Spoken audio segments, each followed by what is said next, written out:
Vivez la course la plus exigeante au monde, voyageante avec la compagnie aérienne la plus récompensée d'Amérique du Sud, LAN.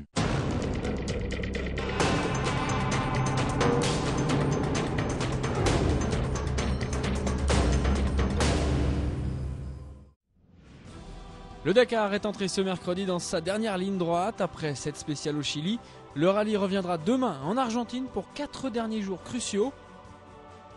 Le suspense est à son paroxysme dans la catégorie auto, où la 11e étape a totalement relancé la course. Privés de concurrents, les Volkswagen continuent de s'entre-déchirer. Carlos Sainz avait gagné hier, ce qui lui valait d'ouvrir la piste. En rallyman chevronné, cela ne l'a pas effrayé, et il a tranquillement tracé sa route jusqu'à ce que lui aussi soit concerné par des soucis qu'il avait jusque-là plutôt épargnés, 2 crevaisons. Au kilomètre 148, son dauphin Nasser Al-Attiyah lui reprenait donc 5 minutes, et l'écart allait augmenter, 5,30 au kilomètre 190, 5,38 à l'arrivée. En une étape, l'Espagnol a vu son avance fondre de moitié, passant de 10 minutes 06 hier à 4,28 ce soir. Pas de quoi donc entrevoir déjà un premier succès sur le Dakar, d'autant que la plus longue étape cette année se profile demain. Ce rapprochement a presque éclipsé la victoire de Guerlain Chichery. Le pilote BMW a fait aujourd'hui ce qu'il sait faire, il a roulé, très vite, partout. Il a livré une démonstration de vélocité, ne s'est jamais trompé de chemin et a donc remporté son premier succès depuis 4 ans dans l'épreuve. La dernière fois qu'il avait triomphé, c'était entre Tambacounda et Dakar en 2006. Chez les motos, la spéciale du jour proposait le même menu que celle de la veille, roulante sur des chemins sinueux, essentiellement en descente. Un terrain donc idéal pour Marc Coma.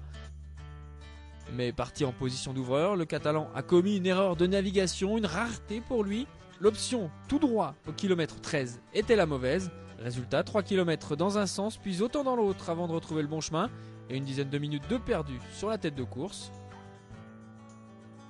La lutte du jour a donc eu lieu entre Jonas Street et Frans Verhoeven. Parti 9ème, le premier cité, premier le bon chemin et pointé en tête à CP1. Mais le néerlandais virevoltant aujourd'hui allait prouver ensuite que sans son départ catastrophique, il aurait pu se mêler à la bagarre avec les meilleurs.